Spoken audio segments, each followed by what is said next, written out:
Hello all, welcome to the module on environmental crimes. I am Dr. Kavita Chalekal, Assistant Professor, Amity Law School, Delhi, affiliated with Indraprastha University, New Delhi.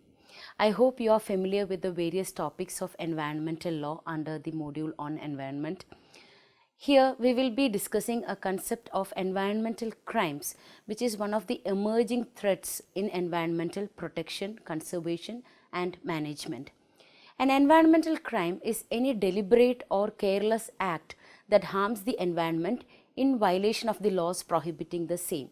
In the last few decades, there has been an increasing trend of environmental crimes, and it creates link with other forms of crimes and has become a serious and growing danger for the society, its security and stability at global and local level. This module will deal with the topic environmental crimes, aiming to provide with the learners a comprehensive view on the topic and the different legal perspectives about the same. The module will discuss select international instruments, domestic legislations, judicial decisions to analyze and understand the issue and to provide knowledge on the existing regulations.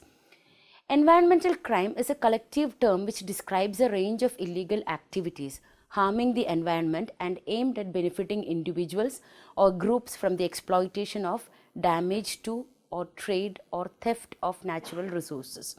The most recognized types of environmental crimes are pollution, illegal trade in wildlife, illicit trade in hazardous waste, illegal, unregulated and unreported fishing, illegal logging and trade of timber. One of the major hurdles in preventing environmental crimes are the failure by governments to take prompt countermeasures. Ill-equipped enforcement agencies and lack of priority to such instances has added to the issues. The environmental crime has gained the characteristics of a conventional or a real crime only in recent times. However, the changing magnitude from national to transnational nature of the crime has forced the governments to take action. International environmental crime networks have now acquired the characteristics of organized crime groups. When it comes to environmental crimes, the concept of mens rea is relaxed or diluted. The concept of absolute liability promulgated by the Supreme Court in oleum gas leak case explains this perspective. In this case, the court held that when any person is dealing with any inherently hazardous substance, he is absolutely liable for any consequences arising out of it. The person cannot avail the exceptions provided under the concept of strict liability. And this relaxation in the rule of mens rea has allowed the courts to take prompt actions in many environmental criminal cases. In this module, we would be discussing mainly three types of environmental crimes. The first one, crimes against the forest and wildlife. Second, crimes against natural resources. And third, crimes related to hazardous substances. Crimes against forest and wildlife is one of the major environmental crimes which exist internationally. The illegal trade in wildlife is around $7 to $10 billion annually. The main items which are illegally traded are wildlife species, live and dead, then parts of the animals like tiger parts, rhino horn, elephant ivory, etc.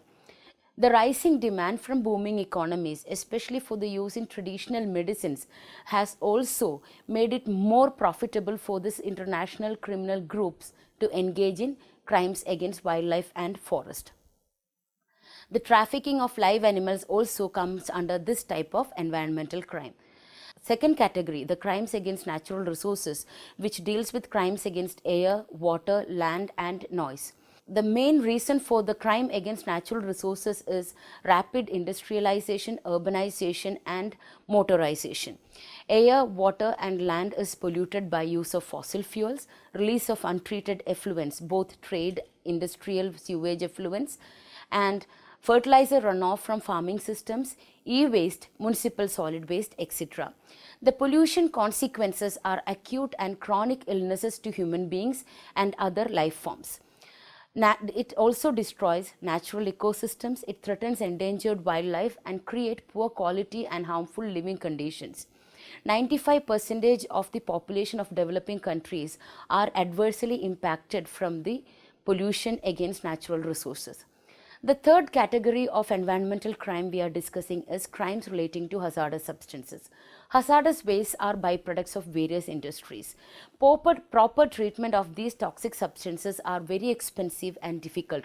So the companies usually hand over the disposal to other specialized agencies who secretly and illegally dump these dangerous chemicals throughout the world. Crimes relating to hazardous substances include discharge, disposal or dumping of hazardous waste in public spaces and natural habitats, illegal transportation or smuggling of hazardous waste, and the storage or treatment of hazardous waste, creating a danger to the public and the environment.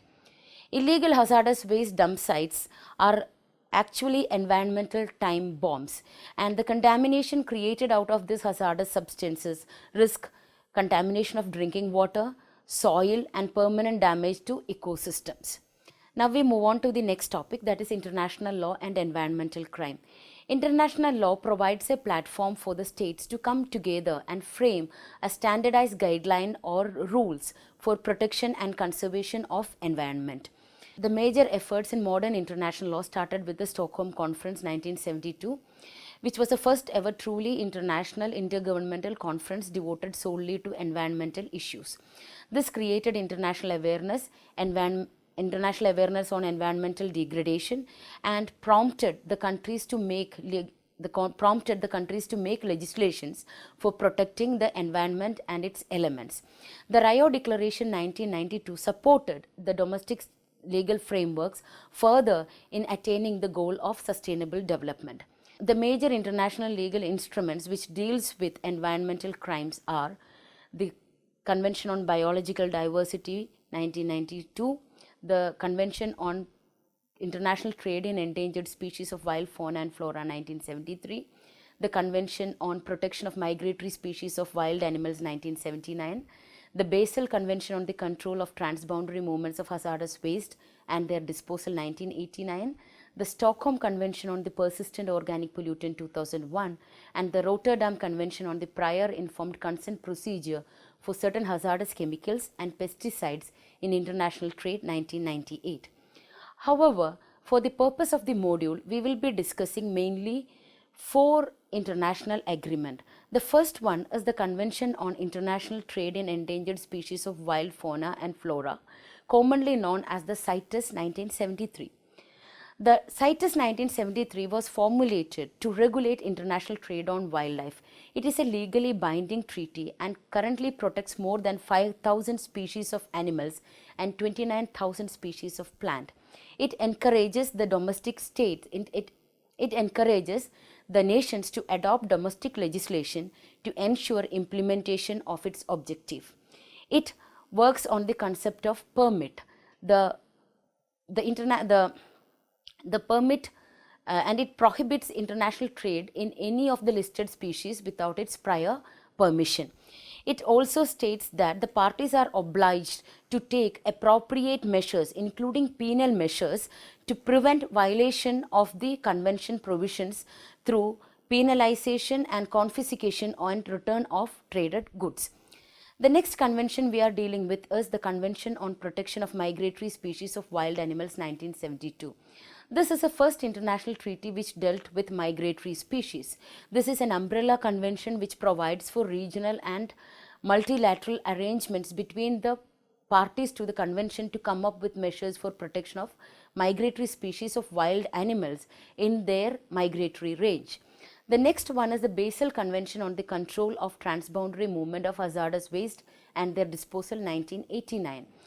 The main objective was to protect the human health and environment against the adverse effect of hazardous waste. It covers hazardous waste and other waste, that is the household. It covers hazardous waste and also other waste, including household waste and incinerator ash. It tries for international cooperation in reduction of hazardous waste generation, promotion of proper management, restriction of transboundary movement, and a regulatory system. The convention works on the basis of the prior informed consent.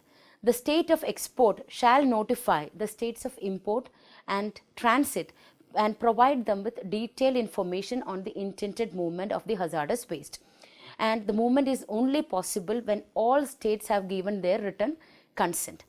The next convention we would be discussing in the module is Stockholm Convention on Persistent Organic Pollutants. Persistent organic pollutants are those pollutants which remain in the nature for a long time and adversely affect the environment or the ecological element or the ecology. Persistent organic pollutants are those substances which remain in the environment for a long time and adversely affects the environment. Persistent organic pollutants or POPs include pesticides such as DDT, industrial chemicals such as polychlorinated biphenyls and other chemicals. It recognizes the potential human and environment toxicity of the POP and stipulates measures to regulate, eliminate and manage the disposal of POPs.